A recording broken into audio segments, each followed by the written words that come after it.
Hey guys, tonight we're slipping into something a little greener, a little steamier, and a whole lot leafier. You're standing in a plush Victorian drawing room, surrounded not by guests in lace collars or the sound of a ticking grandfather clock, but by the dense, velvety hush of ferns. Boston ferns. Maidenhair ferns, sword ferns, and bracken from the Scottish Highlands all crowd. The windows sit on tiered shelves and practically spill from ornate ceramic urns like guests who've overstayed their welcome. It smells faintly of damp soil and boiled cabbage. You're not just in someone's home, you've stepped into a miniature jungle that requires weekly misting and delicate dusting with a feathered glove. And guess what?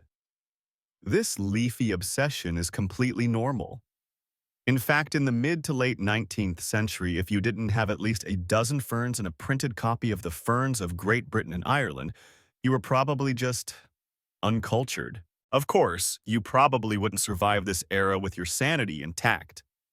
No central heating and a drafty house cram full of taxidermy and opinionated furniture. But tonight, you don't have to worry about all that. You're just here for the fronds.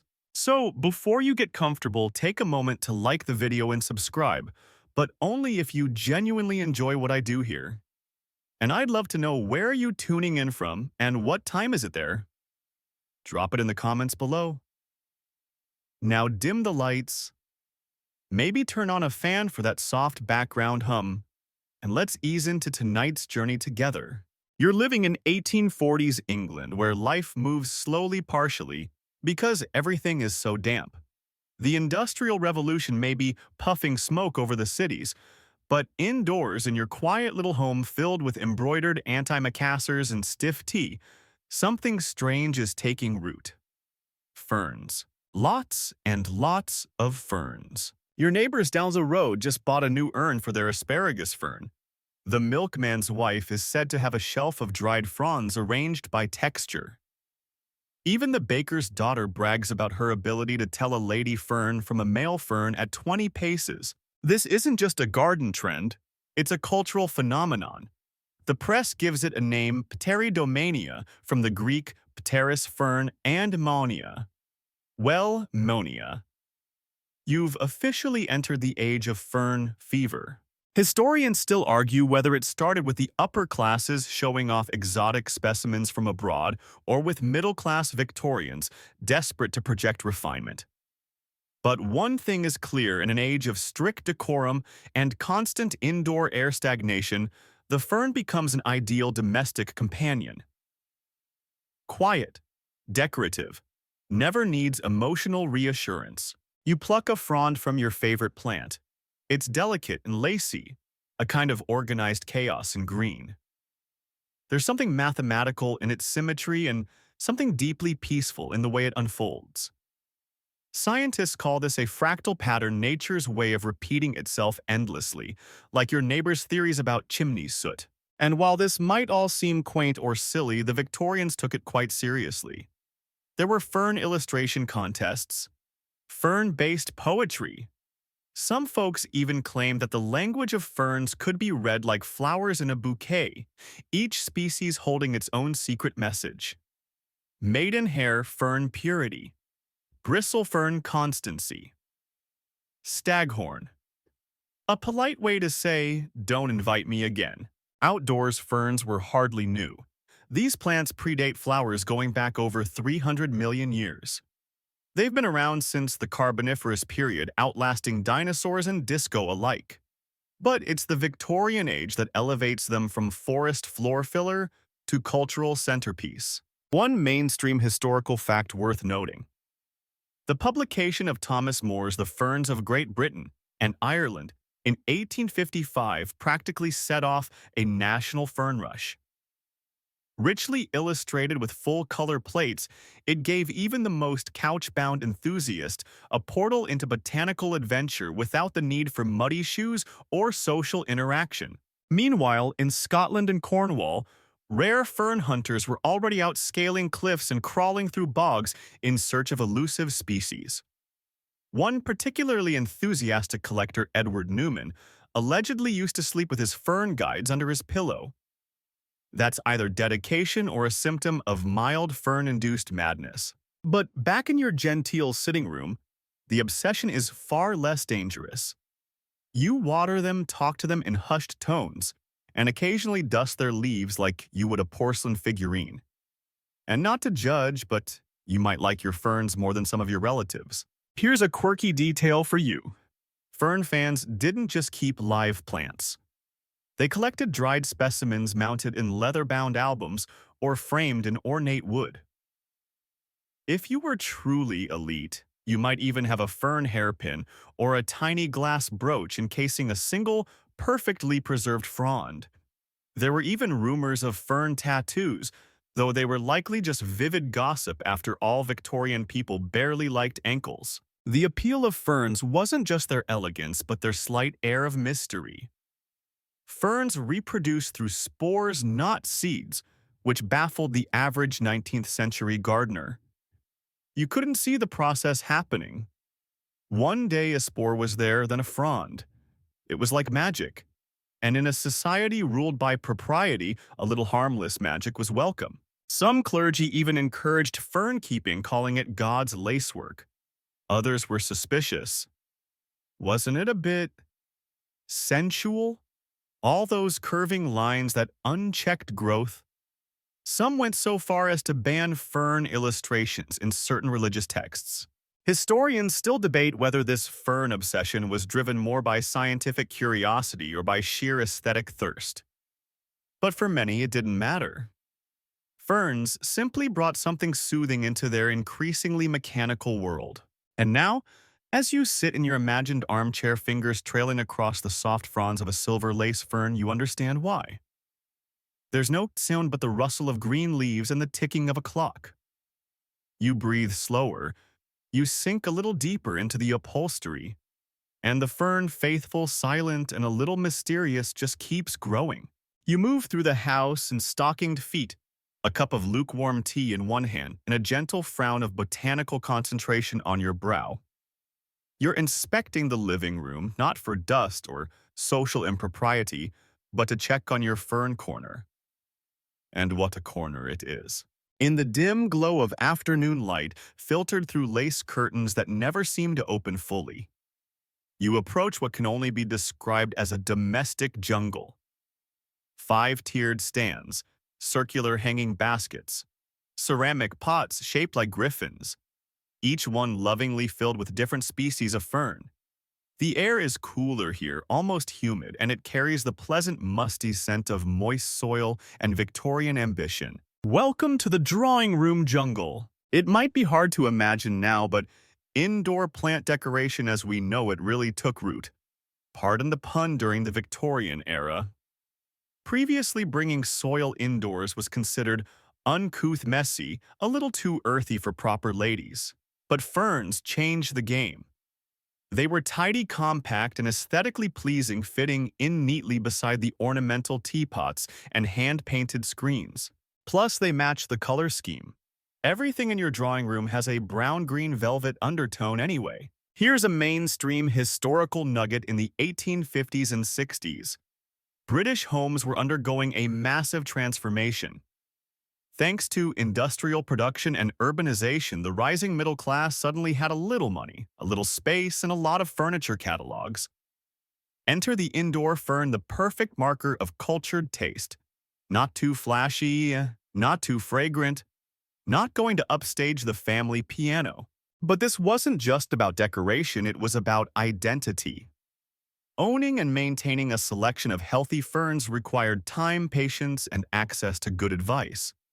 And Victorian magazines delivered, oh, did they ever? The Gardener's Chronicle, Floral World, and Household Words regularly featured columns like On the Management of Domestic Pteridophytes, which sounds a lot fancier than How Not to Kill Your Fern. Historians still debate whether this was the moment botany became fully domesticated, shifting from scientific pursuit to hobby-grade self-expression. But you here in your overstuffed chair just want to make sure your maidenhair isn't drooping from last week's draft. You sip your tea. Is that a new curl on the staghorn? It is. And now you feel a quiet triumph that no career promotion could match. A quirky tidbit for you: some particularly committed fern enthusiasts designed entire fern grottos within their homes. Imagine little caves, yes, indoors, lined with rocks dripping with moss and filled wall to wall with ferns. They added fountains for atmosphere and even imported frogs, which led to the occasional scandal when one escaped into the upholstery. In wealthier homes, the conservatory was the ultimate fern haven. Glass-roofed, sun-drenched, and often full of neglected musical instruments, these spaces became more fern than human. Guests might admire the plants more than their hosts. Even Queen Victoria herself had an impressive indoor fern collection. She reportedly favored the adiantum, or maidenhair fern, delicate as spun sugar and twice as temperamental. Of course, she also had servants to water it.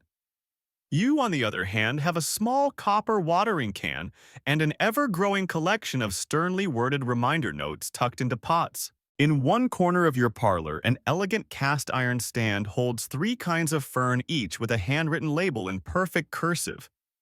One of your visitors once mistook it for a dessert cart. You've never forgiven them. The aesthetic appeal of ferns was in their form: the fractal elegance, the slow inward curl of a new fiddlehead. The sense that nature was behaving in a civilized architectural way. In an era obsessed with moral order and spatial precision, ferns provided visual comfort, something wild made tame, something mathematical made soft. There's a Victorian design philosophy called the harmony of the domestic sphere. Sounds cozy, right? Basically, it was the idea that your home should reflect your inner peace, your control over chaos, and your moral virtue.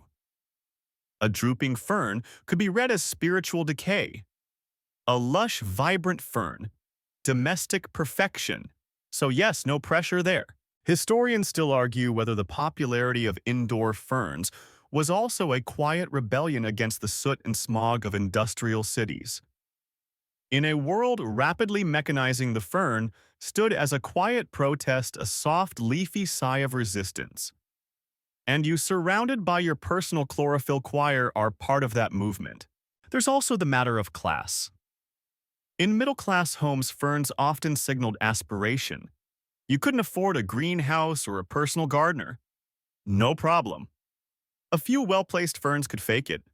They said, "I may not own a country estate, but I do understand humidity levels." And so you keep watering, rotating, spritzing. You have a cloth for leaf dusting, a magnifying glass for spotting pests, and a small journal where you record each frond's progress with alarming precision. A friend once asked if you had named your ferns. You didn't answer, and if the plant stand in the hallway does whisper to you when the house is quiet, well, that's no one's business but yours and the ferns. The light outside has turned a familiar pale gray, that particularly British shade of almost raining. You shuffle into the hallway, slippers sighing against the worn rug, and pause before a narrow cabinet with a glass front. Inside, pressed ferns mounted neatly on cream-colored cards. Each one has a handwritten label. Aetherium filix femina, Lake District, 1861. Asplenium trichomanes, Whitby Abbey, 1857. You press your fingertips to the glass and exhale slowly. This is more than decor. This is your fernarium. In an era before television, smartphones, or even tolerable furniture, pressing ferns became a widespread Victorian pastime.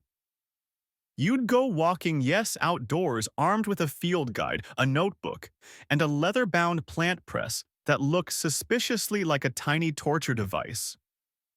And once you'd found a worthy specimen, you'd gently tuck it between pages of blotting paper and tighten the screws.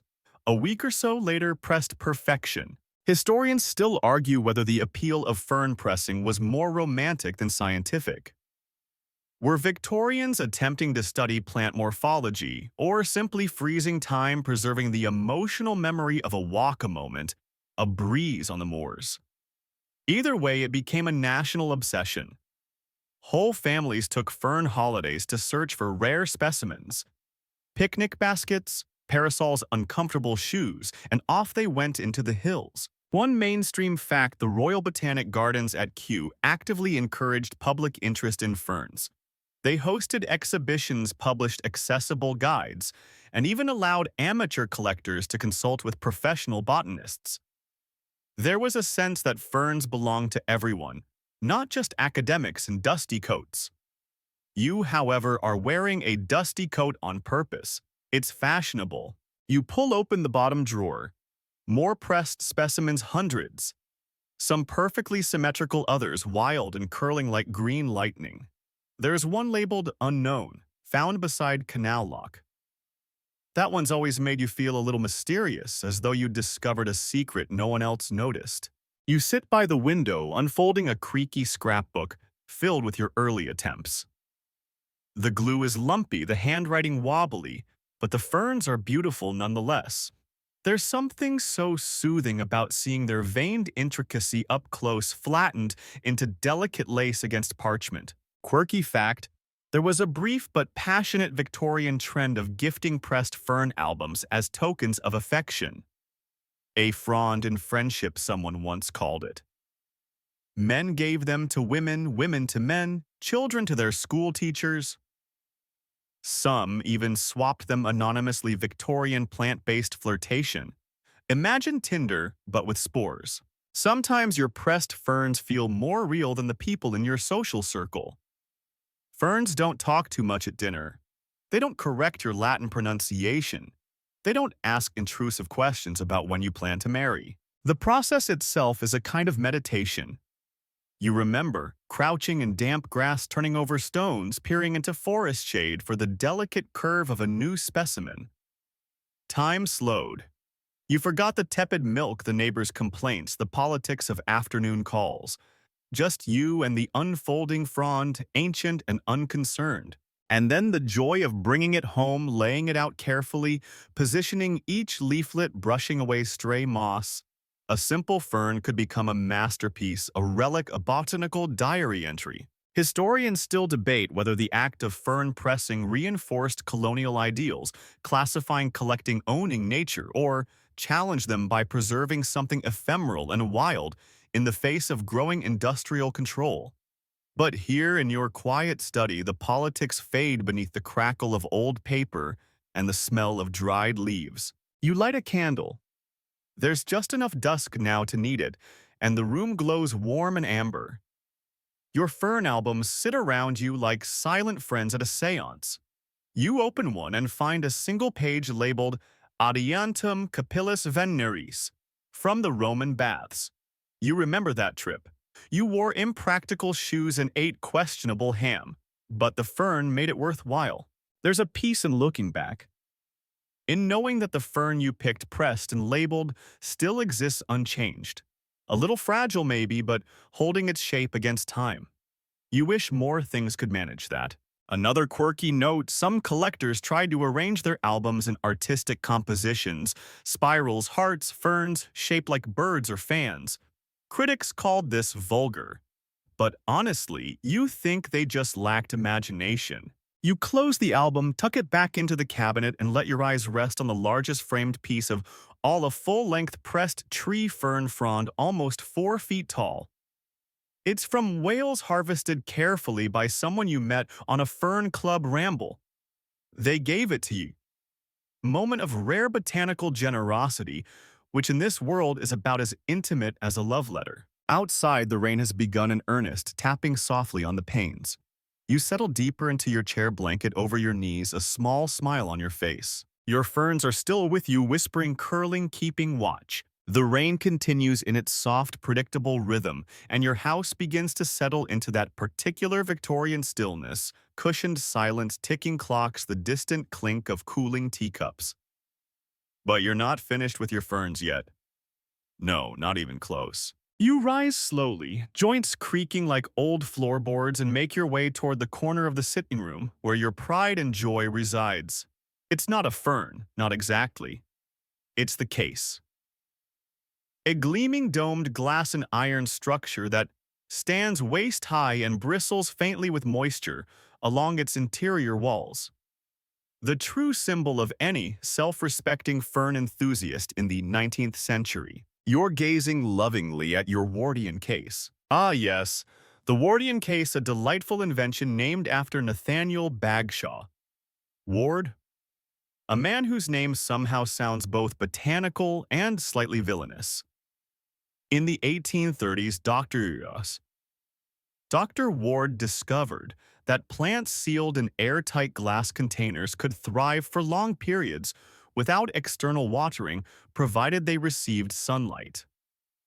This was initially an accidental discovery. He was trying to raise moths and got sidetracked as one does. One mainstream historical fact: Wardian cases revolutionized both plant transportation and indoor gardening.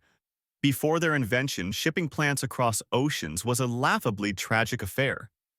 Most greenery arrived brown crispy and either very dead or hosting new and exciting fungi.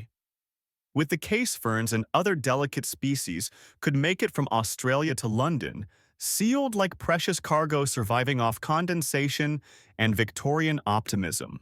Historians still debate whether these cases were primarily tools of science or status symbols, probably both. In the home, they became must-have centerpieces. Yours is particularly elegant etched brass corners, a wooden base with little claw feet, and a gently fogged glass dome that makes every frond inside look like it's starring in its own Gothic romance. You lean over and inspect the interior, a selection of mosses at the base, a single filmy fern reaching upward like a miniature green chandelier, and the telltale sparkle of morning mist on the glass walls. Everything looks delightfully moist, and in the Victorian fern world, moist was the goal. A quirky tidbit for your sleepy brain: some people treated their Wardian cases like aquariums. They gave their ferns names, fed them with eyedroppers, even played music to them. One particularly eccentric gentleman in Surrey hosted weekly tea with the case, during which he and the ferns listened to Chopin, and one presumes shared secrets. You clean yours gently with a linen cloth, careful not to disturb the delicate condensation patterns on the glass. It's not just a case, it's a tiny world. A sealed, ideal version of nature untouched by soot wind, or that child from next door who thinks plants are for pulling. Historians still argue whether the widespread popularity of Wardian cases contributed to the rise of conservation thinking. By seeing nature in miniature, some Victorians began to consider the fragility of larger ecosystems. Others simply liked the way they looked next to the piano. You remember the day you assembled yours. The instruction manual, if one can call a faded pamphlet with ink stains a manual, was vaguely threatening warning against overwatering, rough handling, and disreputable sunlight. But you persisted. Gravel base, activated charcoal loam, sphagnum moss, careful planting, a touch of prayer. Then sealing the dome. A moment of quiet triumph. And since then, pure leafy joy. The case has become a conversation piece, of course. Visitors are drawn to it like moths to a very damp flame. Some ask intelligent questions. Others tap the glass. You don't invite those ones back. Your favorite addition to the case is a tiny carved owl you once tucked among the ferns. It's barely visible unless you know where to look. Some evenings, with candlelight flickering off the glass, the owl seems to blink.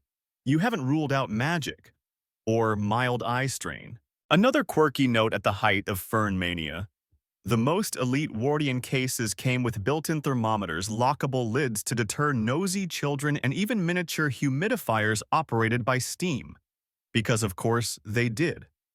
Why stop at a glass box when you could have a luxurious glass box? You sit back observing your case from a slight distance. The way the leaves inside gently touch the glass. The subtle shifts in condensation. It's like watching a very slow, very polite ecosystem breathe. Some people collect clocks, others collect porcelain dogs, but you tend to a cloud in a box. A living, breathing sliver of forest you keep by the fire. Outside, the rain continues. Inside, your tiny jungle hums with life, sealed and serene. You adjust your chair to get a better angle on the case. Yes, that's better. And allow yourself one smug thought.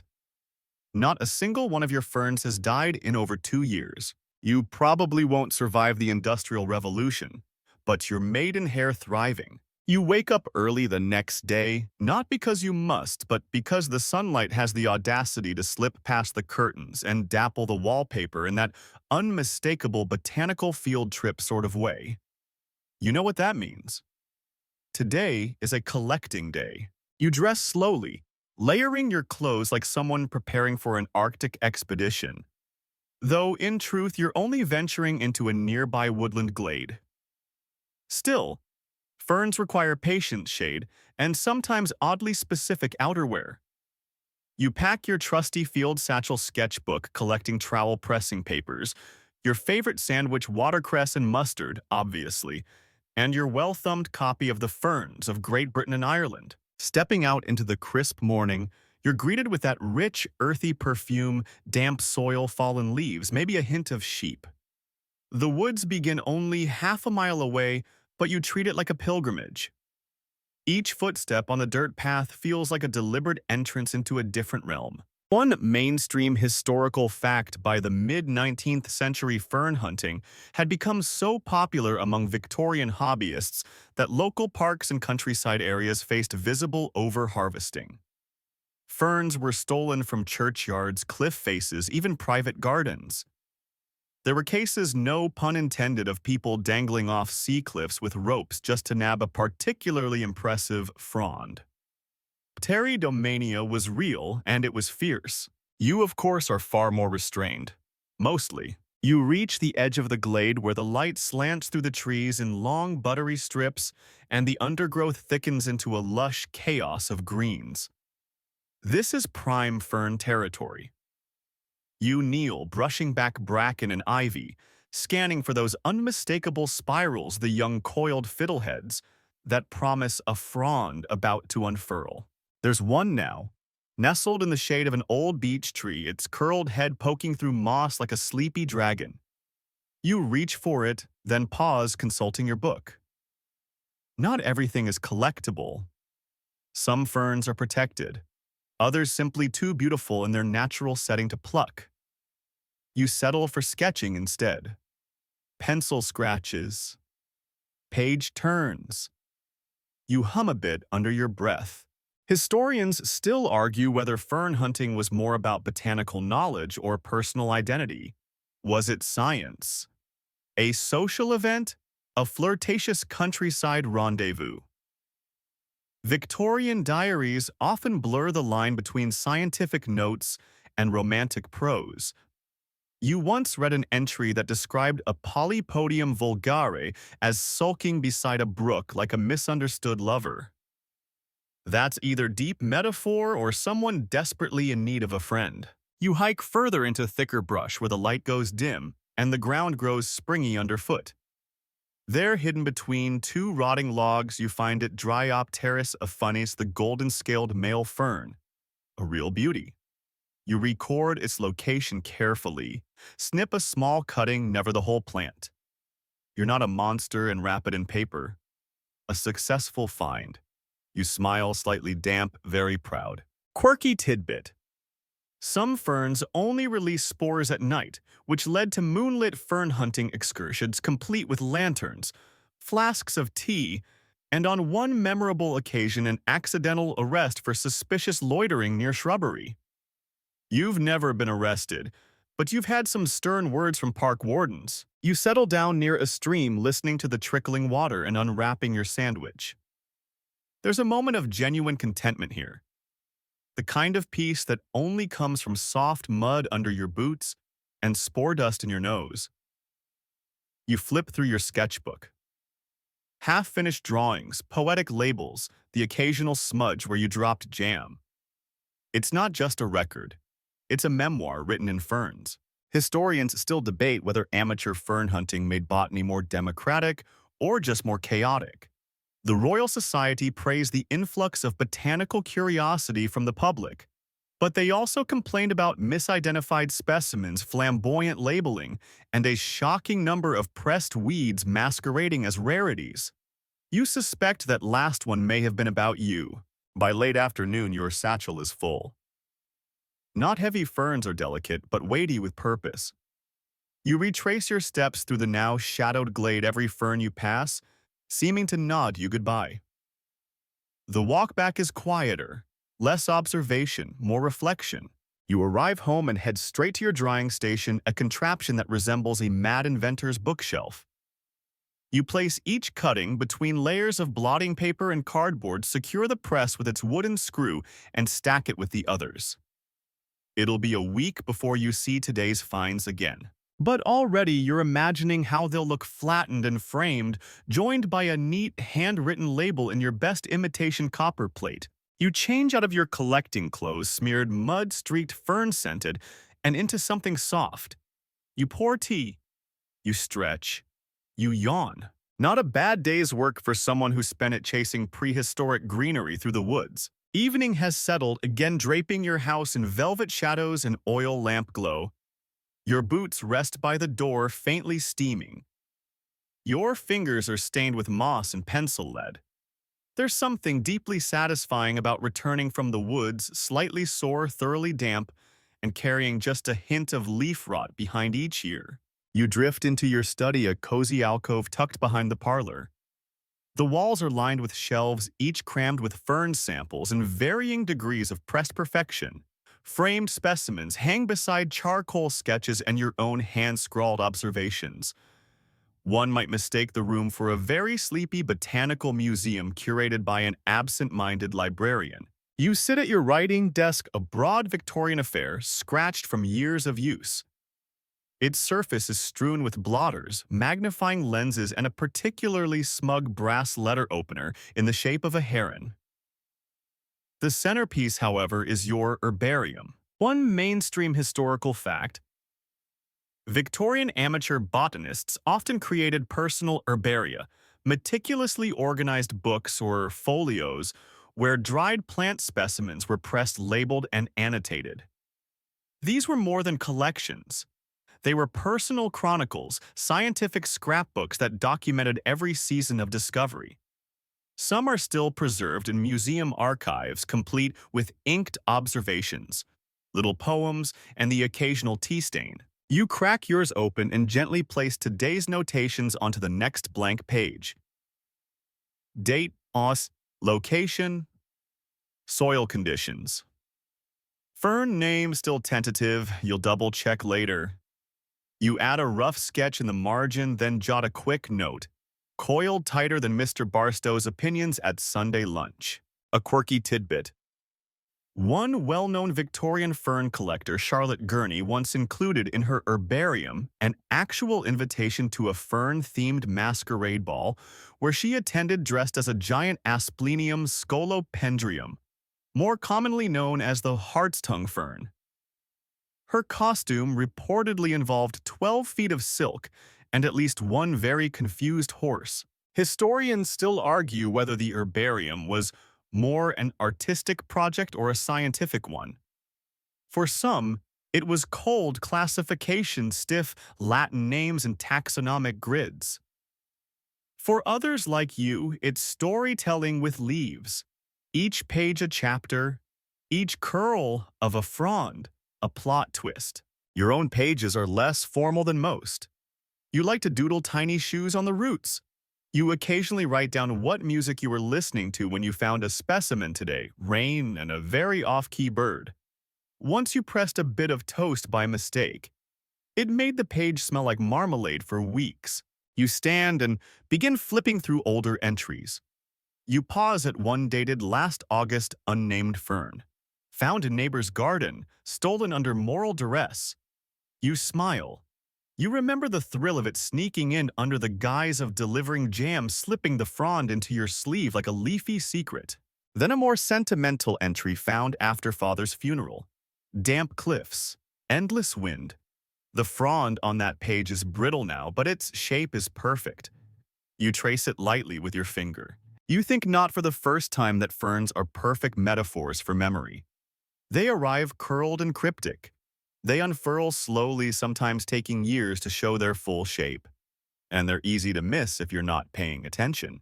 Back at the desk, you take out a soft brush and begin the ritual of dusting older specimens. Not for preservation, really, just affection. Some people pet cats. You dust ferns. Outside, the wind picks up, rattling the windows and setting the gas lamps flickering.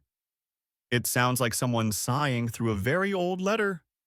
You sip tea and return to your notes. There's something comforting about the predictability of this part of the day. Press label, annotate, yawn. You add a little rhyme to the margin of today's page. In shade, I dwell in frond, I hide, I curl and sleep with spores inside. Not your best, but charming enough. And likely better than Wordsworth ever wrote about ferns. A tiny bell rings from the kitchen, your humidity timer.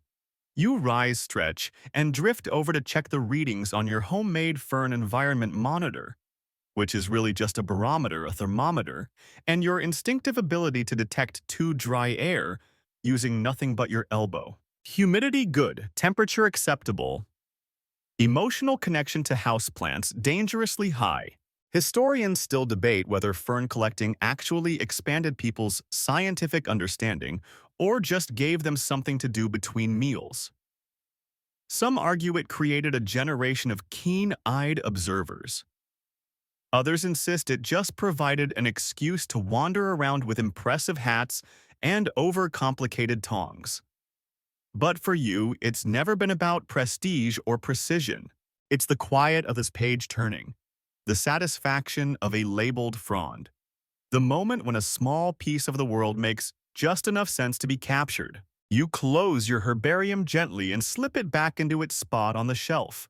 The rain has started again, steady and reassuring, like someone drumming fingertips on the roof of a greenhouse. You yawn. The day's work is done. Your ferns are pressed. Your thoughts are calm. And for once, even your pen seems content to rest. It's Sunday, which means one thing, Fern Club. Not that you call it that officially. The printed pamphlet says something far more dignified. The Cheltenham Society for the Advancement of Fern Knowledge and Allied Botanical Pursuits. But really, it's Fern Club, a gathering of enthusiasts, eccentrics, and the occasional person who wandered in looking for the chess society and decided to stay for the tea. You dress in your club-going best modest cravat waistcoat with just a hint of fern embroidery and your lucky notebook. It's the one with the spine mended using fern stem fibers. Don't ask how long that took. You pocket your magnifier, toss a wrapped sample into your satchel for show and tell, and head off through the drizzle. The meeting takes place in the back room of an unassuming tea house right between the milliners and the slightly suspicious taxidermist. As you step inside, you're greeted by a soft chime, a waft of overbrewed Earl Grey, and the muffled sound of botanical argument. The usual crowd has gathered Professor Gladding with his ever-damp sleeves, Miss Penelope Blackshaw, who insists ferns have moral inclinations, and Mr. Hodges, no one's quite sure who invited him, but he brings scones, so no one questions it. One mainstream historical fact. Victorian fern societies did exist, especially in urban centers, and they served both scientific and social functions. They published newsletters, held competitions for the best cultivated specimens, and hosted lectures on everything from taxonomy to fern propagation methods.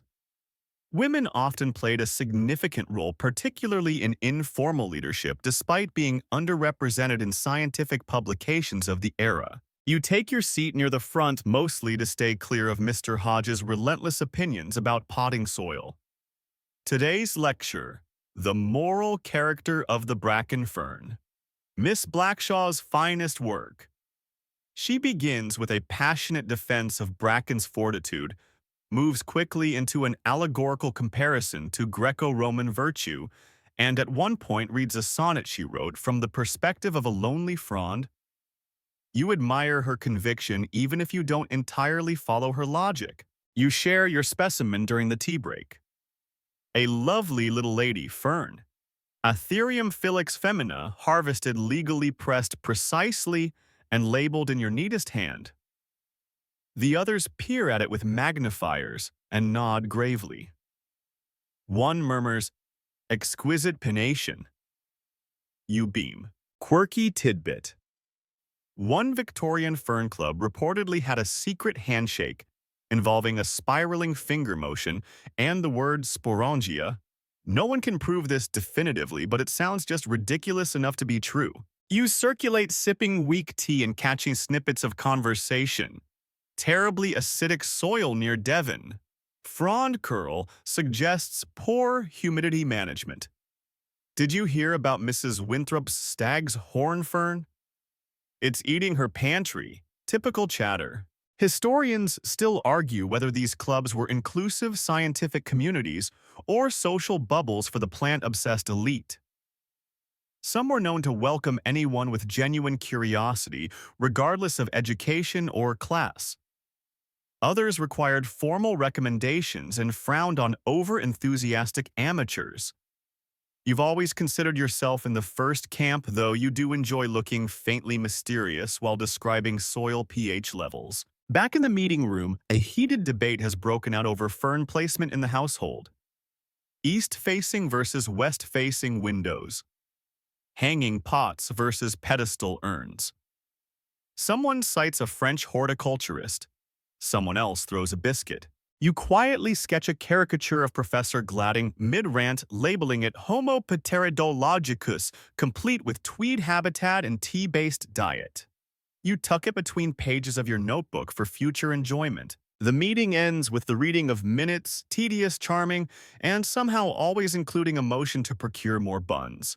You linger a while longer, helping fold chairs, exchanging frond gossip, and watching Miss Blackshaw solemnly place a tiny hat on her potted fern. You head home through the mist, humming a tune that may or may not be about rhizomes. There's a kind of joy in belonging to such a niche, peculiar little world. Some people have cricket clubs. You have ferns. At home, you pin a new notice to your corkboard. Next meeting, propagation and poetry. Bring verse and spores.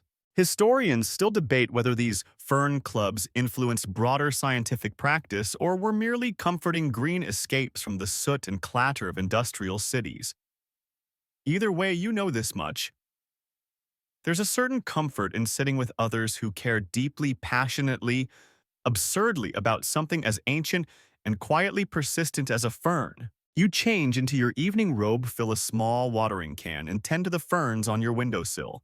As you miss the fronds, you recite Miss Blackshaw's sonnet from memory. It's not Shakespeare, but the ferns don't mind. Rain again. Not that you mind.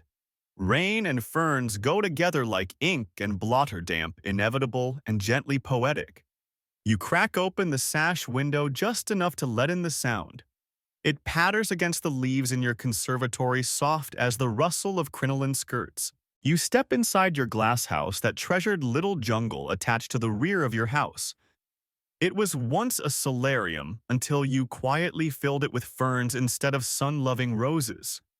Now, it's a balmy shaded haven, shelves brimming with potted beauties, hanging planters, dripping with fronds, and a floor mosaic you're fairly certain is just old tiles that looked vaguely Grecian when damp.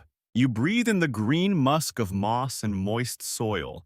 A small hygrometer ticks away on the wall. You hum as you go some vague tune that smells faintly of 1840s lullabies and last Thursday's toast. One mainstream historical fact. During the height of fern fever, affluent Victorians converted entire rooms or built elaborate glass conservatories just to cultivate delicate fern collections.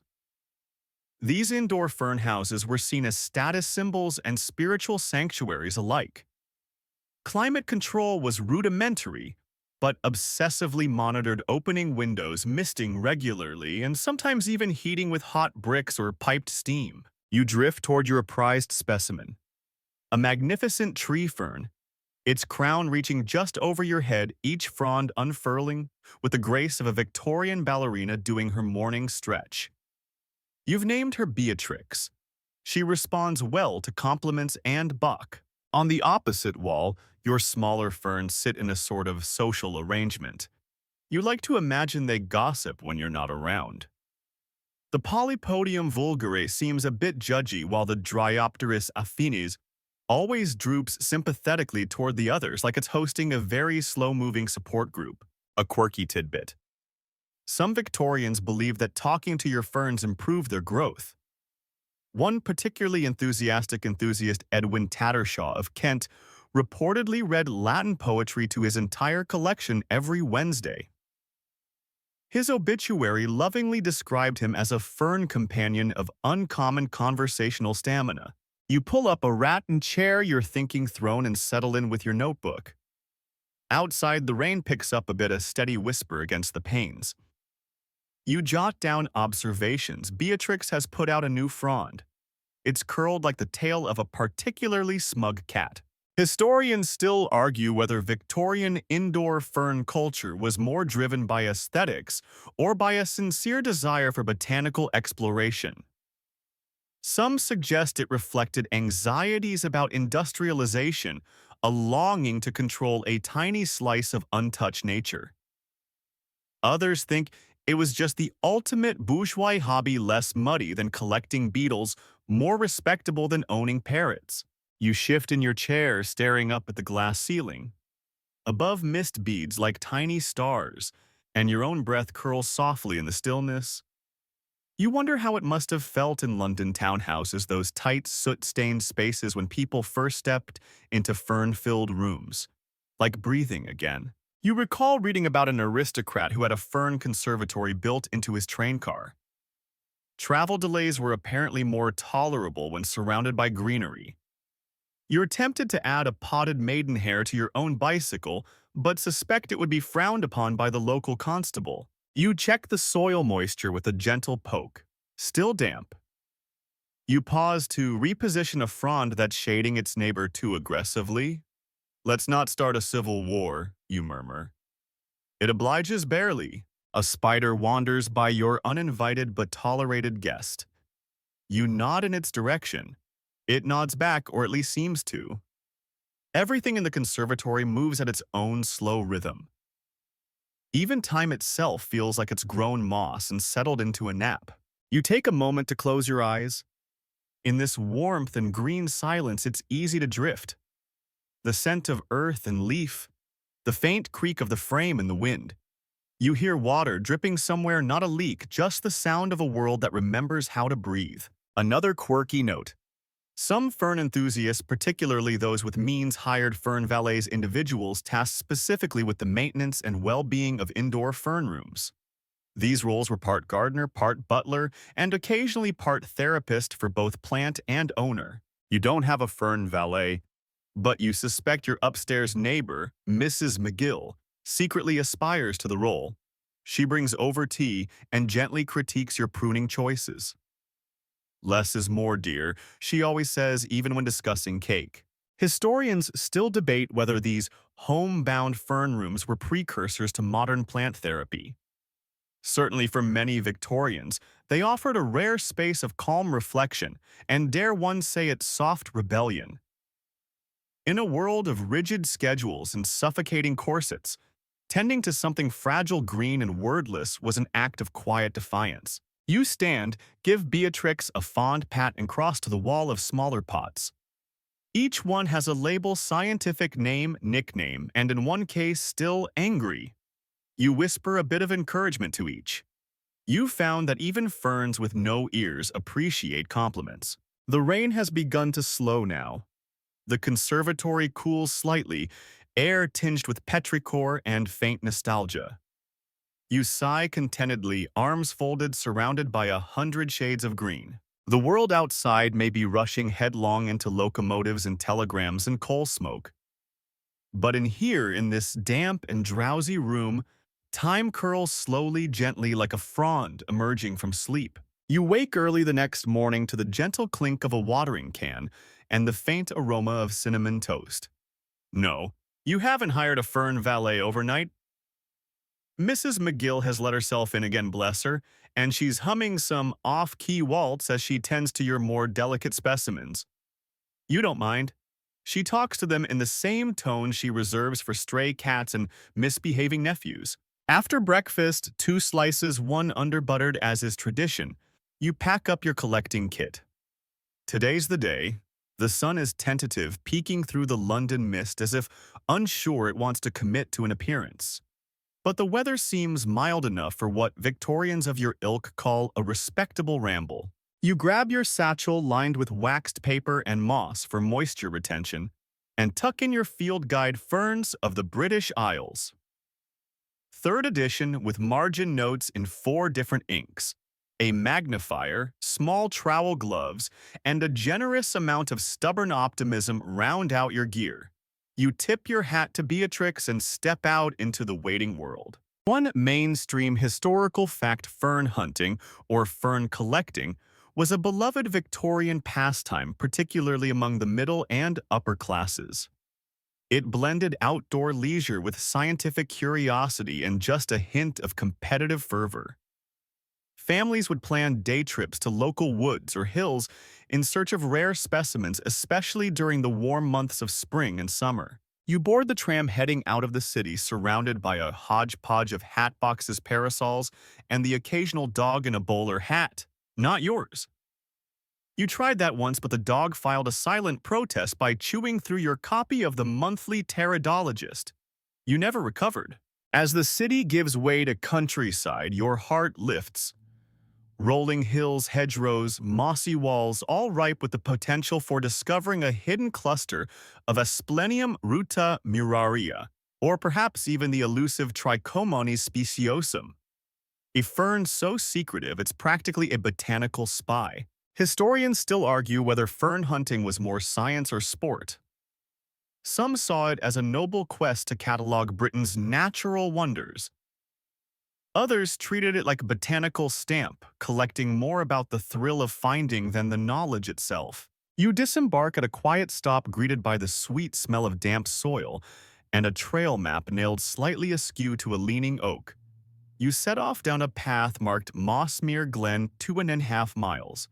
Perfect. The guidebook says there's a rocky outcrop near the stream that's prime territory for rare ferns.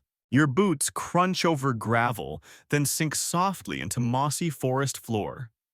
Sunbeams slant through the trees like lazy searchlights, catching the edges of dew-kissed leaves. It's quiet, peaceful, the sort of silence you only get when the birds are feeling polite and the squirrels have other plans. Quirky tidbit.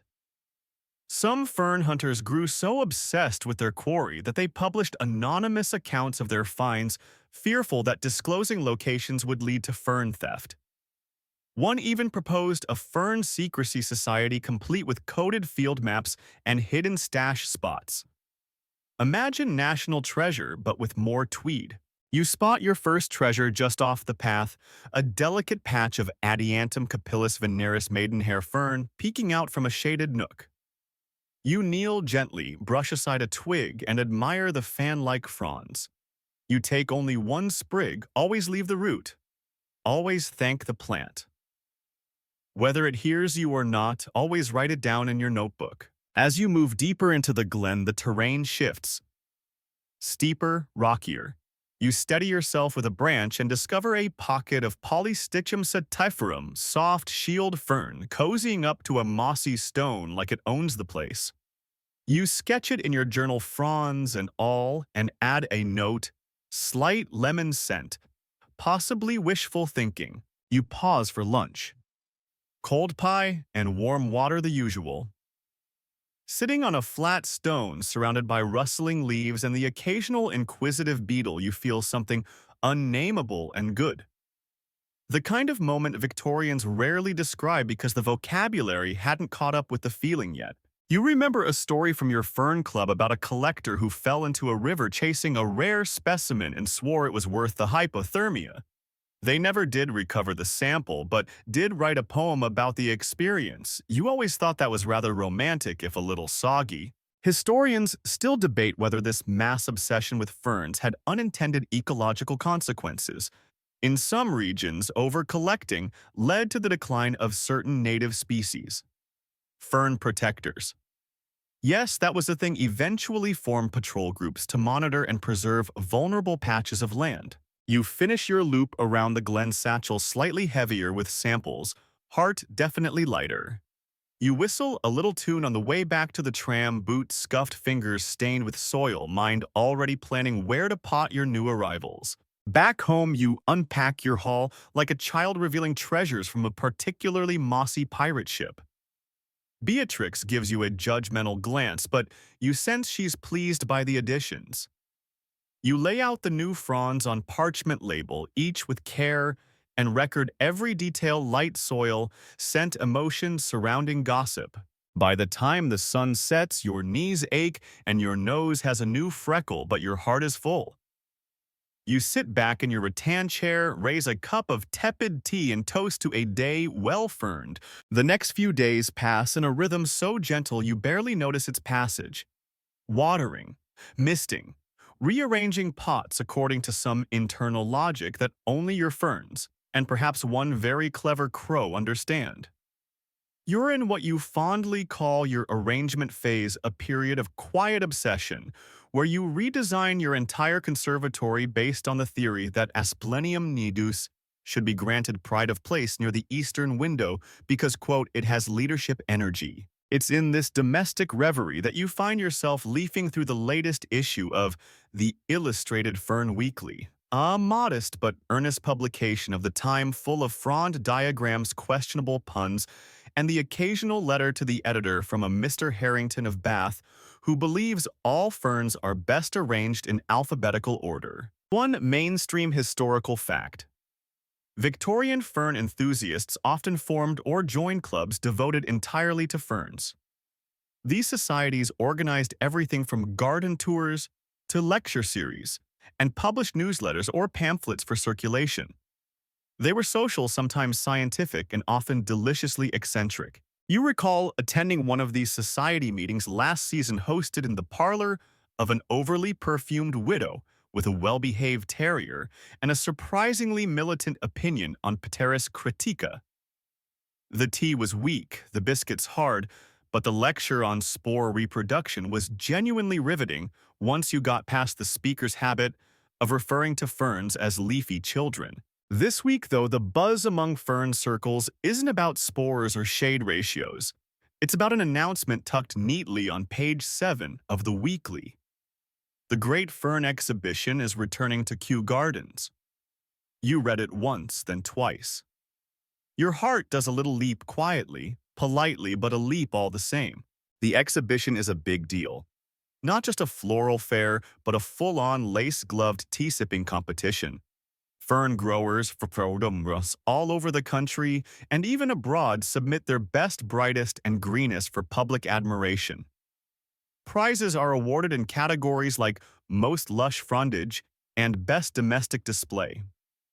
The winner of the last contest received a silver watering can engraved with a quote from Linnaeus and reportedly wept for 3 days. A quirky tidbit: one memorable year, a man arrived dressed entirely as a fern.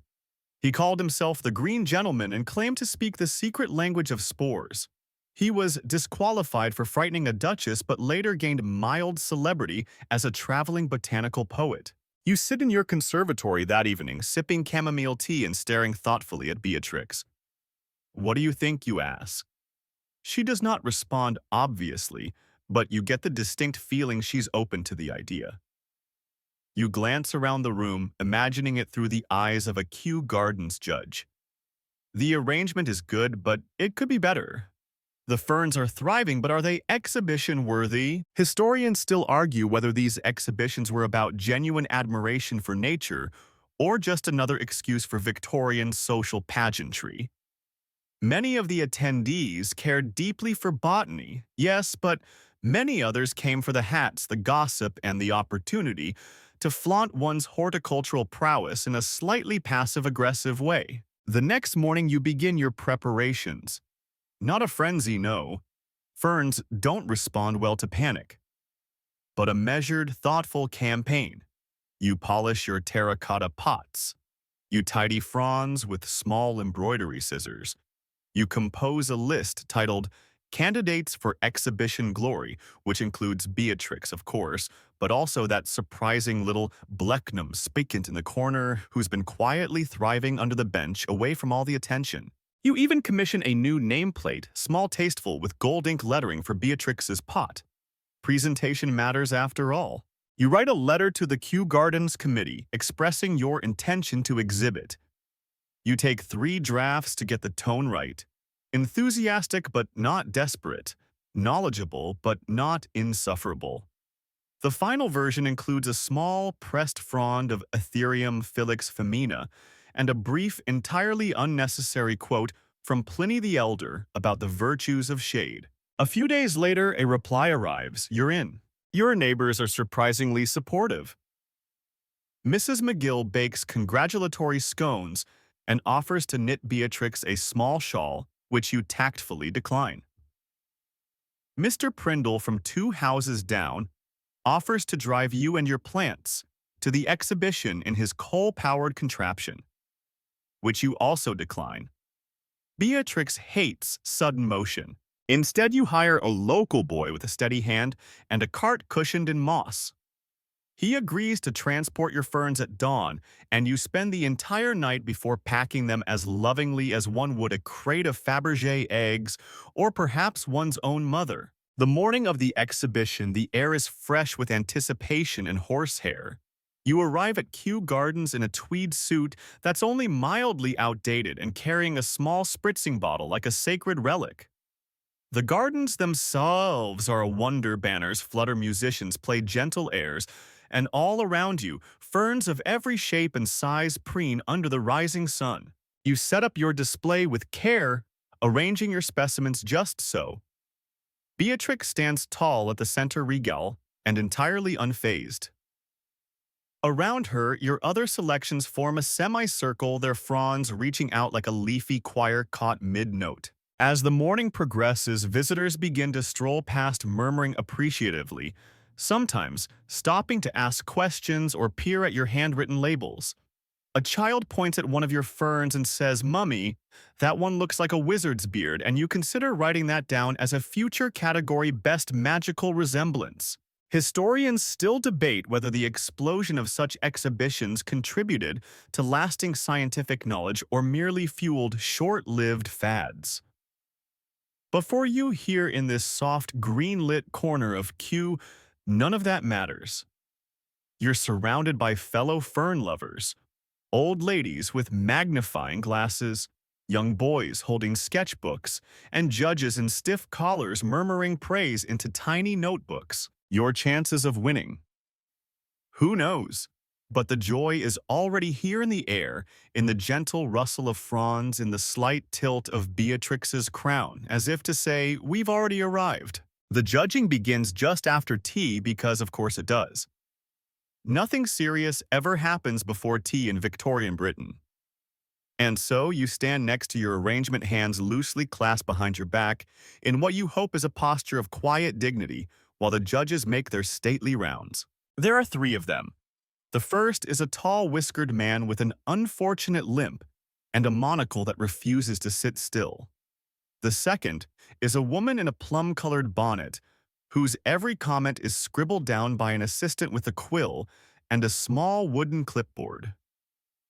The third looks alarmingly like the green gentleman from that earlier exhibition minus the frond hat. You nod politely. He nods back. You both pretend not to remember. Mainstream historical fact.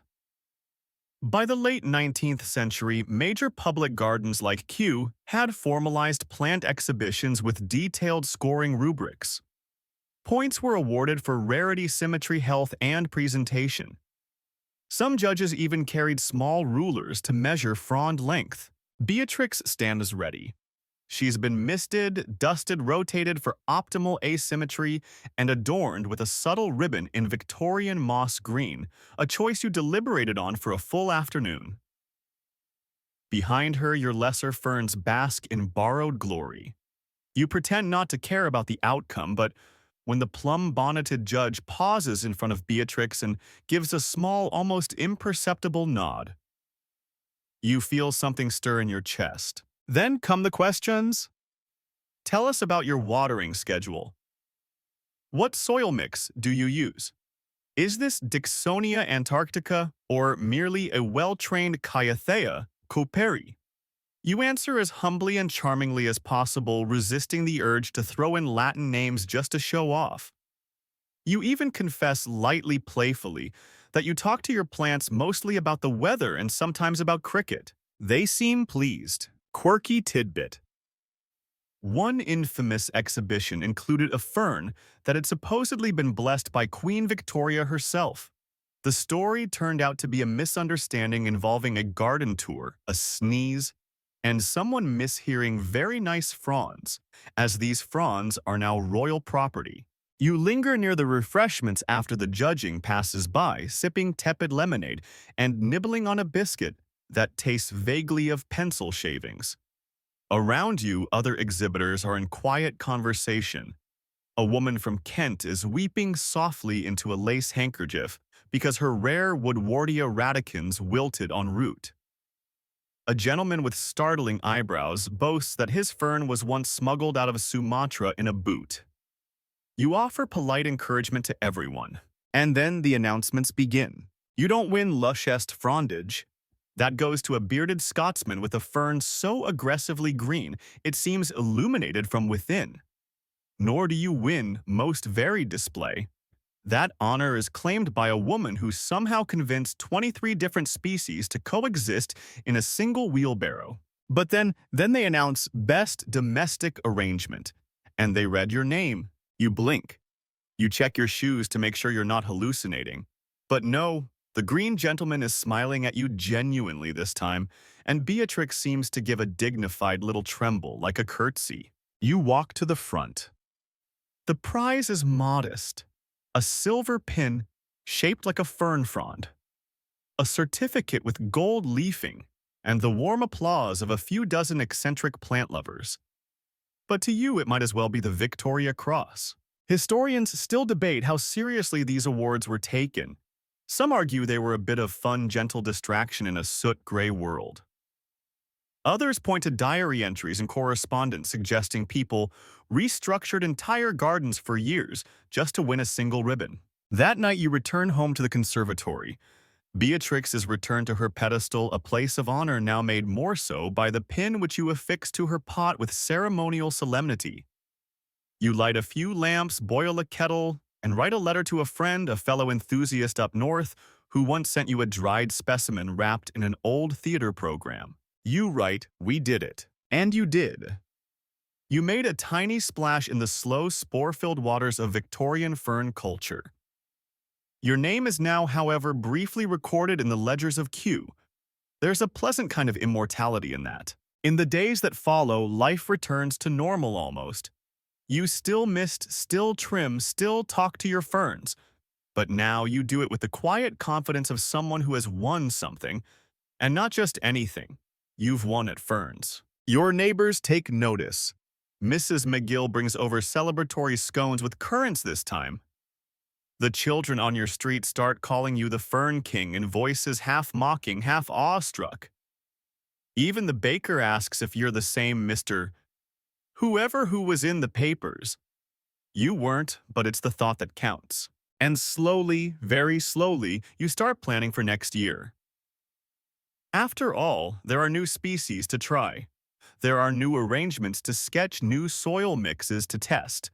You've heard rumors of a blue-tinged fern from the East Indies that might just do well under the south window. Historians still argue whether Victorian obsessions with plants were a displacement of deeper cultural anxieties about industrialization, urban life, loss of faith. But whatever the root cause, you find nothing but peace here. Peace and a room full of green things that ask for nothing more than light water and just a little attention. You wake up the next morning with dirt beneath your fingernails, a faint imprint of the fern pin still on your vest, and a distinct sense that something in your life has changed quietly but permanently. Beatrix is basking in the late morning sun, smug in her pot. You swear her fronds are holding themselves a little higher. It's time to return to your routine. But now the routine feels, how shall we say, seasoned. As if you've passed through some gentle rite of passage, like a gardener's version of the grand tour. You begin to look at the world beyond your greenhouse with a new curiosity, wondering how other ferns are growing in other parlors. Who else is misting at 10 a.m.? Who's still swearing, "Buy charcoal chips"? You take up a small habit of correspondence. Letters to and from fern lovers arrive by post almost daily. Now each envelope scented faintly of dried peat or rose water, sometimes with a pressed sample tucked inside carefully layered in wax paper. A new pen pal in Wales insists that Blechnum nudum sings under moonlight. You don't know what he means, but you nod anyway while reading it with your feet up. Mainstream historical fact. The Victorian fern craze reached such a peak that fern motifs appeared everywhere on wallpaper, on crockery, even in funeral urn design. Some scholars estimate that over 250 different decorative items featuring fern patterns were manufactured by British firms between 1860 and 1880 alone. You begin to collect some of these as well. A little creamer jug with a fern etched into its belly, a pair of socks sent from your cousin in Brighton with frond patterns that spiral delicately up the calves. You even find yourself leafing through a fashion magazine and considering whether a walking cane carved with terrace leaves would be too much. It would, but maybe just enough. Quirky tidbit. One famous London haberdasher attempted to market fern cologne for discerning gentlemen. It smelled reportedly of moss, rain, and regret. It sold poorly but is now a rare collector's item. With your exhibition win now pinned to your sitting room wall, neighbors begin dropping by just for a look. One man asks if you offer lessons. Another wonders if you might be willing to consult a word you hadn't applied to yourself before. You nod gravely and promise to consider the proposal. Then you go and look up what it means to consult precisely. Here comes an unexpected twist. A child knocks at your door one afternoon. A boy with knees like grapefruits and a note clutched in one hand. It's from his mother asking whether you might show him the ferns he's taken to drawing them apparently, and hers keep dying in the parlor. You show him around and he listens without interrupting. Once eyes big and blinking behind smudged spectacles. When you let him gently touch Beatrix's lower fronds, he gasps, like he's been given a glimpse of Avalon. Historians still debate whether the rise of horticultural education among Victorian children was the result of enlightened parenting or simply an excuse to keep them from breaking things indoors. You personally suspect both are true. Soon you're teaching on Thursday afternoons. Just a few neighborhood children, all of whom seem suspiciously interested in moss. You explain soil layers using sponge cake metaphors. You demonstrate watering techniques with a porcelain teapot and exaggerated ceremony. You have them name their own ferns. Favorites include Gerald the Dignified and Captain Snugglepot. You find yourself smiling more. There is, of course, still the world outside. The railways chuff and clang. Political pamphlets still clog the postbox. There's talk of a new scandal involving someone's monocle and the Treasury. But inside your greenhouse, it's always a little damp, a little green, and blessedly quiet. The fronds sway gently. The air smells of earth and patience. You even begin a small scrapbook. Frond thoughts you call it, filled with your own observations, things like the adiantum curls when I hum Mendelssohn. Coincidence must ask Mr. Fernsworth about those seaweed compost rumors. Beatrix drooped slightly today. Weather? Or perhaps she's just melancholy. There's a pleasure in this soft kind of madness. You're not alone. You've joined the ranks of the quietly obsessed men and women across the empire who murmur Latin at breakfast and dream in shades of green. You attend another exhibition later that year. Not to compete, just to observe. You recognize faces now. The man with the fronded wheelbarrow tips his hat to you. The plum-bonneted judge gives a sly wink. Someone's even brought a musical ensemble to play pastoral sketches for fern lovers, which sounds exactly like you'd imagine slightly out-of-tune violas and a lot of rustling. Quirky moments abound. Someone tries to smuggle in a plastic-looking plant. It turns out to be real, just suspiciously glossy. A dog briefly escapes its leash and runs through a moss table. Its name naturally is Sporie. You return home with a new frond press, a slightly lopsided ribbon, and a catalog full of ferns you've never heard of. Platycerium bifurcatum. Sounds like a magician's spell. You love it instantly. That evening, you brew a small pot of chamomile tea and sit beneath your sun lamp flipping pages. You pause on an illustration of a fern, said to glow faintly in the dark. Surely just legend, or is it? Historians still argue whether such legends were fueled by misunderstood science or wishful horticulture. Either way, you resolve to investigate. Another letter arrives the next day from your Welsh friend. He writes, "If your Beatrix ever needs a suitor, my Horace is a gentleman." You laugh aloud, startling the postman. Life, it seems, has gone absolutely mad. Delightfully so. By now, your daily rhythm is entirely fern-colored. You wake with the sun, or slightly before, depending on how eager you are to mist and begin the quiet rituals of your morning rounds. A check of soil dampness. A finger pressed just so into the peat. A little murmured praise for particularly proud fiddleheads. You've developed something of a sixth sense for your plants. You can tell when Beatrix needs less sun before she even begins to droop. You've renamed the windows in your house by the plants that thrive near them. The asplenium alcove, the maidenhair nook, the moss sill. The south window, once merely where the mail table goes, is now sacred territory for your three moody Nephrolepis siblings, Penelope Giles, and unsure if he'll make it. You didn't set out to live in a fern museum. But now when guests walk in and instinctively lower their voices, you realize you've created something a bit like a chapel. A softly lit, gently earthy, terribly humid chapel. Mainstream historical fact. Victorian fern lovers often cultivated entire rooms called ferneries, with custom-built humidifiers, stone grotto features, and gas lamps designed not to scorch fronds. These were status symbols often listed in estate inventories just beneath billiard rooms and just above gun rooms. You never expected your spare bedroom to become one of these. Yet, here you are trying to justify purchasing a decorative fountain that mists every quarter hour. Your students. Yes, you now call them that. However quaint, have become devoted. They arrive with smudged noses and muddy boots, each carrying a freshly potted attempt at cultivation. One girl has coaxed a stubborn sertomium into fronding sideways. A boy presents a perfectly trimmed Dryopteris filixmas, complete with handwritten nameplate, Sergeant Featherstein. You host your first informal fern salon. There is lemonade and tea cake. Someone recites a poem about spores. Someone else attempts a song. You read aloud from frond thoughts, then pretend to be embarrassed when they applaud. A woman in a straw hat with tulle tells you in a hushed voice, "You've made a sanctuary." Quirky tidbit. One 1870s London newspaper featured a serialized romance called Among the Fronds, involving a love triangle, a missing gardener, and an anthropomorphic fern named Lord Greenfold. It was panned by critics but wildly popular with middle-class readers. The lines between botany and theater, between science and magic, begin to blur in your mind.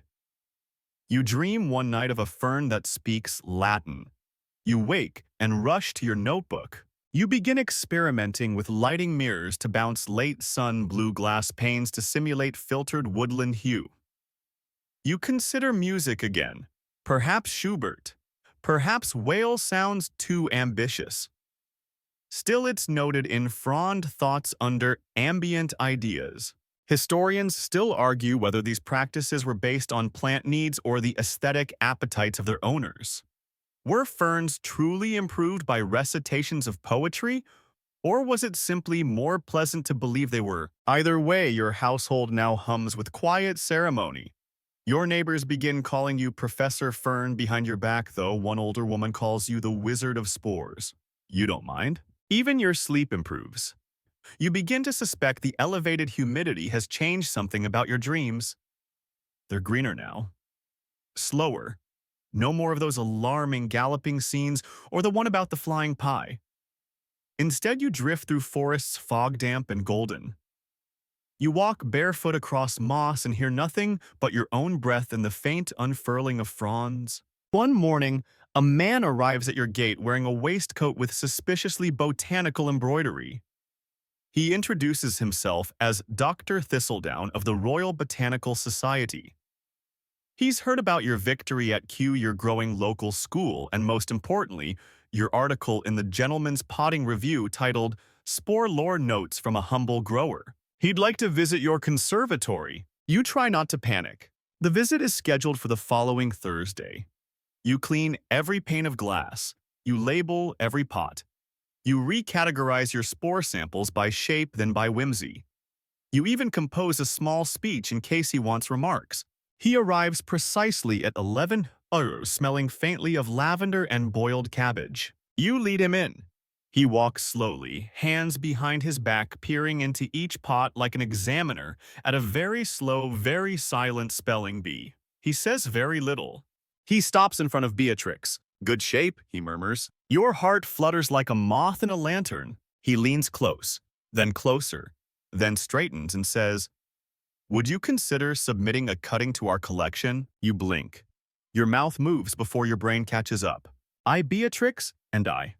She's rather settled. "We would of course care for it meticulously," he adds, "and list your name alongside."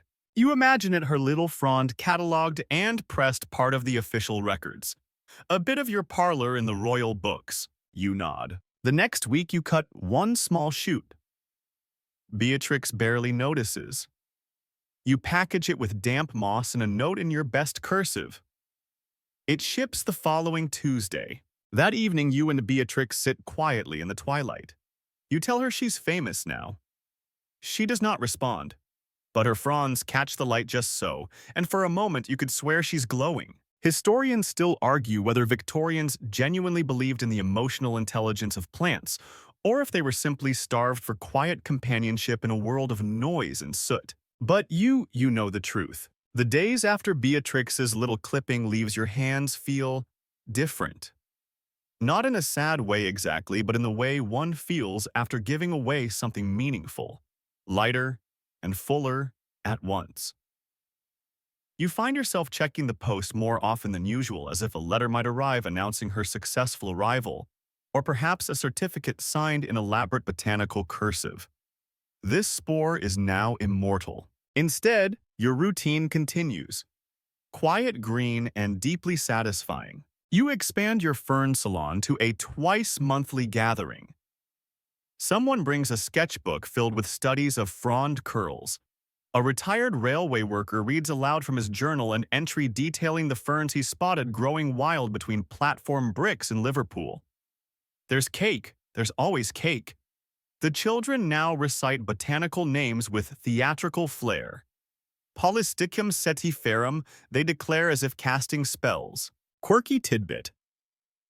One famed Victorian children's book, Frond Fairies and the Sporelings, depicted tiny winged fern spirits who wore moss waistcoats and helped lost travelers navigate foggy forests. It was banned briefly in Sheffield for encouraging excessive indoor moss cultivation among youth. Your group isn't far off. A few of the children build miniature ferneries in shoeboxes, complete with paper ferns, glitter dew, and small clay gnomes. You host a judging panel consisting of Beatrix and a plush squirrel named Reginald. Life continues to spore. You really should stop saying that. But you won't. One morning you wake to find a bundle on your doorstep wrapped in cloth and tied with twine. Inside a new fern. An unfamiliar one. No note. Just a little tag, "Thought this belonged with you." It has star-shaped leaves and a soft, minty scent. You name it, Elspeth. Mainstream historical fact. Victorians exchanged plants the way some might now trade playlists or memes, tokens of shared obsession.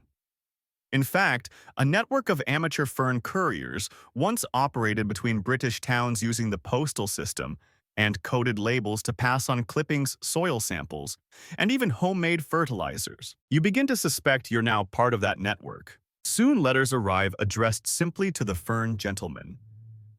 Inside folded diagrams, pressed samples, whispered theories. One correspondent suggests placing iron nails in your soil to influence frond texture. Another claims ferns left near singing bowls grow faster. You try both. No changes, but you enjoy the experiment, though all the same. Historians still argue whether this era's obsession with minute cultivation details was more science or performance art. You personally think it was both a lovely illusion of control in a chaotic world, like measuring tea leaves or arranging hairpins just so. Speaking of control, you finally address the issue of the mysterious spot, a patch of the conservatory for months where no fern seems to thrive, not even moss. You've blamed everything: light angles, ghosts, improper Victorian feng shui. At last, you discover the culprit: a draft through a barely visible gap in the paneling. You plug it with an old wool sock. The next week, a humble blechnum survives. You feel victorious. Then another surprise. A formal invitation sealed with green wax. You are requested to attend the Society of Amateur Phrenologists' annual banquet. Dress botanical formal. Topic: frondship, across the empire. Location: Bath. The city, not a bathtub, though you do briefly picture an entire banquet inside one. You accept, of course. On the day you wear your best coat, add a tasteful frond pin, and pack Elspeth into a travel case. Beatrix stays behind, partly because she's sulking ever since the clipping, partly because she's too tall for the train. You promise her it's just a recon mission. The banquet is magnificent, a converted conservatory lit by gaslight and glowworms. Each table features a centerpiece fern. The menu includes sporeberry tarts and root puddings, both tastier than they sound. The keynote speaker reads from an unpublished manuscript titled The Moral Life of Ferns. You do not understand it. No one does. But everyone nods solemnly. You meet a woman who teaches ferns to dance using wires, pulleys, and interpretive music. You meet a man who claims his ferns react to thunderstorms before the clouds roll in. Someone else offers you a mysterious tonic made from boiled peat and elderflower. You decline. Quirky tidbit. One group at the banquet.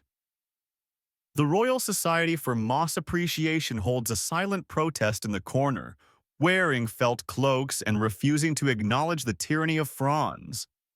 You quietly slip them a tray of root puddings in solidarity. You return home with 3 new ferns, a headache, and a small trophy labeled Most Unexpected Cultivator. You show it to Beatrix. She pretends not to care. That week, you're approached for an interview.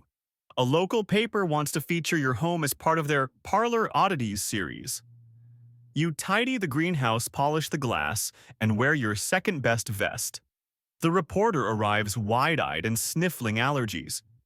She asks questions about lighting angles and soil chemistry. You answer them. Then, unprompted, you wax poetic about the soul of a frond. She records it all. The article is published the following Sunday.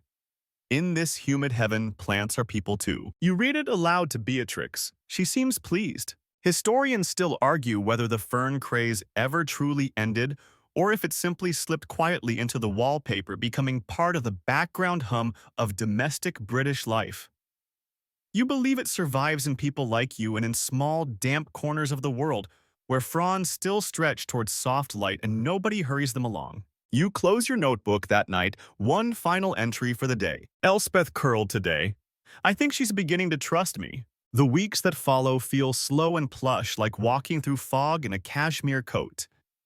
Your fern collection is stable. Beatrix is moody but not vindictive. The clippings you sent out into the world haven't returned, but you catch wind of them quite literally from conversations among your growing circle of fernophiles. Someone in Dorset whispers of a faintly minty star-leaved cultivar that's thriving on a windowsill beside a cat named Edgar. You smile and say nothing. Elspeth is doing well too, thank you very much. Every day, you do a little watering, a little rearranging, some humming. You've started talking to the ferns more, not because you think they understand you, but because they don't interrupt. Or raise eyebrows when you say things like, "Do you think Mrs. Litton down the road is growing her soil too smug?" You've also started cataloging your entire collection. Properly this time. Latin names, frond measurements, humidity preferences, and occasional personal notes like sulks in bright light or enjoys Chopin. You've even invented a new system of icons, a teacup for soothing vibes, a lightning bolt for high drama, and a monocle for ferns with undeniable intellectual energy. Mainstream historical fact. Many Victorian amateur botanists developed elaborate classification systems for their collections. Some were scientific, others deeply eccentric, like one gentleman who ranked his ferns by how much they reminded him of various members of parliament. Another used only smell-based categories: forest on a wet Tuesday, dusty old book-spine deceased owl. Your system is, in your opinion, refreshingly modern. You find as you leaf through your notes, that each fern has become a kind of friend. Or perhaps a pen pal. You remember their early struggles, their odd little triumphs, the way their fronds curled or sulked or clung to mist like gossip. Beatrix, for example, has stopped growing taller, but has instead gone delightfully bushy, a botanical middle finger to the idea of boundaries. And yes, fine, you did catch yourself apologizing to her for being gone so long during the banquet. You swore you saw her fronds twitch dismissively. But the next day she uncurls a new leaf. Truce. Quirky tidbit. During the height of Victorian fern fever, some urban households took to assigning names, birthdays, and family seats to their largest specimens. There were even mock wills written promising prized ferns to specific relatives with solemn legal phrasing like, "To my niece Henrietta I bequeath the east-facing maidenhair. May it haunt her no more than it did me."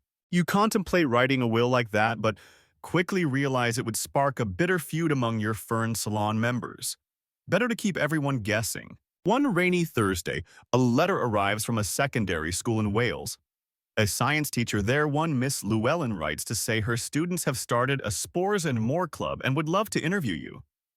They're especially curious about how you taught ferns to live peacefully with a small piano and whether Beatrix might be willing to co-sign their club charter. You accept, of course. The interview is conducted by post, and the questions are delightfully absurd. Do ferns ever get jealous? Can you do fern topiary like with hedges? If ferns had a national anthem, what instrument would they use? You reply with a mix of sincerity and creative nonsense. You suggest the anthem should be performed on tuned raindrops and moss drums with a refrain in whispers. You also recommend they try composing fern haiku. They do. Weeks later, a parcel arrives, a book of illustrated fern poems written by 10-year-olds with rhymes like fronds that tickle, soft and slow like grandma's pie but made of snow. You tear up slightly, then promptly frame your favorite page. Historians still argue whether fern culture was a true scientific movement or simply a middle-class distraction from the industrial grind. You know, the truth lies somewhere in between a love letter written in spores terrariums and the sweet smell of damp soil. The salon keeps growing. You've added a reading nook to your conservatory with cushions sewn from faded gardening aprons. There's a standing lamp shaped like a watering can and a kettle that whistles in the key of a B-flat. On slow evenings, you host Fern Cinema, a fancy term for showing lantern slides of famous gardens while serving elderflower cordial and sighing wistfully. You even attempt to train your ferns to respond to bell chimes. It doesn't work, but they do seem to appreciate the effort. Elspeth vibrates gently when you hum a particular tune. Probably coincidence, but you don't question it. Eventually, you're invited to write a regular column for a small botanical newsletter called Rooted in Time. Your section is titled Frond Thoughts. You begin each entry with weather commentary, end with a tip and sandwich, a light rant in the middle, usually against overwatering impolite mosses or the rising cost of soil thermometers. One month you're asked to guest judge a terrarium competition in a nearby village. You wear your fern pin. You hand out ribbons. You give a 10-minute speech that unexpectedly becomes 25. No one minds. And then it's spring again. Beatrix blossoms. You didn't even know ferns could blossom. Technically, they can't. But she does something close, a surge of new fronds, symmetrical and dazzling, like a fireworks show in slow motion. You make tea, you sit beside her, and for a long time you don't move. Time slows. Outside, the wind brushes gently against the glass panes of your conservatory, a soft rhythm like breath against a window pane. The ferns sway just barely in the moving air, their fronds rising and falling, like they too are drifting into sleep. You ease further into your chair, the cushion beneath you, worn just right from so many hours spent in this exact spot. A mug of something warm rests in your hands, maybe tea, maybe broth, maybe something you've brewed from boiled elderflower and the gentle moss that grows between the bricks out back. Whatever it is, it's earthy and comforting and doesn't demand answers. Around you, the room smells of damp soil, antique wood, and faint traces of lavender. Beatrix is beside you, calm now, not seeking attention. She's simply existing. As are you. You let your gaze wander up toward the ceiling, where condensation beads at the corners of the skylight, down to the floor where stray moss has crept into the cracks of the old stone. All of it alive, none of it rushed. The entire world, or at least this room, hums with the gentle patience of things that grow slowly and love deeply. Historians still argue whether the age of fern mania truly passed or merely faded into our wallpaper, our gardens, the corners of old postcards. But here in your own little oasis, it never left. It only grew quieter. You breathe in. The air is warm and a little musty, the way sleep feels when it first begins to settle over you. Tomorrow there might be mail. There might be a new frond, a new visitor, a new letter from a child in Wales. But tonight there is only this: stillness, green, the hush of leaves, the comfort of soil, the steady rhythm of breath in, breath out. You belong here. You always have. Sweet dreams.